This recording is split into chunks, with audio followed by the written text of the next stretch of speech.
राहुल गांधी जी का इस समय थोड़ा इलाज की जरूरत है। उनका मेंटल हेल्थ चेकअप होना चाहिए। सबसे जो चिंता की बात है कि आप दुनिया भर का जात जानना चाहते हैं और अपना जाति नहीं बताना चाहते हैं, ऐसा क्यों? वो कहते, उनसे जब पूछा गया कि आपकी जाति क्या है तो उन्होंने कहा कि इन्होंने मुझे गाली दिया। अगर राहुल गांधी जी से जात पूछा जाए तो उनको लगता है कि गाली दिया गया है, तो फिर दूसरे की जात पूछते हैं तो वो भी तो गाली हुई। तो वो सबको गाली देना चाहते हैं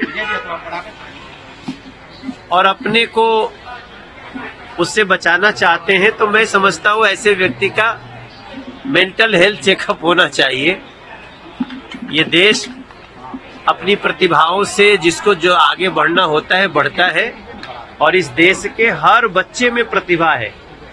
जरूरत है समय पे उस प्रतिभा को तराशने की, लेकिन पता नहीं, चूंकि इन लोगों को इतना दिन से सत्ता में रहने का आदत हो गया था राहुल जी को, कि सत्ता से निकलने के बाद वैसे ही तड़प रहे हैं जैसे मछली को पानी से निकाल दो। पेंशन पॉलिसी सब पास कर दी गई है। इस देश के जितने सरकारी केंद्रीय कर्मचारी हैं, उन लोगों का एक लंबे समय से ये डिमांड था कि हमारा सेंट्रल पेंशन स्कीम को जो पुरानी थी वही लागू किया जाए। और आप सबको जानते हुए बड़ी खुशी की बात है कि 2 दिन पहले सेंट्रल पेंशन स्कीम को नरेंद्र मोदी जी की सरकार, उन्होंने इसको मंजूरी दे दी है। अभी हम और ललन सिंह जी साथ में ही आए फ्लाइट से, वो भी बहुत प्रसन्नता व्यक्त कर रहे थे। और मैं समझता हूँ ये देश के जितने सरकारी कर्मचारी हैं उनके लिए बहुत ही खुशी की बात है कि जो भी सरकारी कर्मचारी की जब नौकरी खत्म हो रही होगी या जब वो छोड़ रहे होंगे तो उसके 1 साल पहले जो उनका वेतन होगा उसका 50% उनको पेंशन के रूप में मिलेगा। और ये मुझे लगता है देश के लगभग 10 करोड़ लोगों के लिए, 10 करोड़ परिवारों के लिए एक बहुत बड़ा समाचार है। नरेंद्र मोदी जी को धन्यवाद। राहुल की सरकार है, उसके बावजूद भी बिहार में विकास नहीं हुआ है। सभी मामलों में बिहार पिछड़ रहा है। बेरोजगारी, महंगाई और भी कई सारे मामलों को उठा रहे हैं। देखिए, वो तो खुद भी रहे। एक बहुत बड़ा वादा करके तेजस्वी बाबू आए थे कि हम आते ही 10 लाख लोगों को नौकरी देंगे।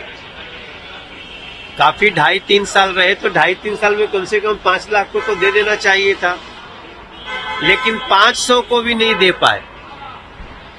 तो तेजस्वी बाबू को मैं इतने कहना चाहूंगा, देखिए हम ये नहीं कह रहे हैं कि बिहार के हर एस्पिरेशन को हमने पूरा कर दिया है, लेकिन बिहार बहुत तेजी से विकसित राह पे चल रहा है। और बिहार को इस बजट में 26,000 करोड़ रुपया दिया गया है। अब उसका तो विरोध कर रहे थे तेजस्वी बाबू। आप अगर विपक्ष में हो के भी बिहार के समर्थक हैं तो बिहार में जो इस बजट में स्पेशल दिया गया है, टोटल देखेंगे तो करीब 48,000 करोड़ का इसी बजट में है। लेकिन उसकी तारीफ करने की बजाय तेजस्वी बाबू को आदत पड़ गई है केवल विरोध करना है। मुझे लगता है जो बिहार को प्यार करता है वो बिहार के हर बेहतरी को स्वीकार भी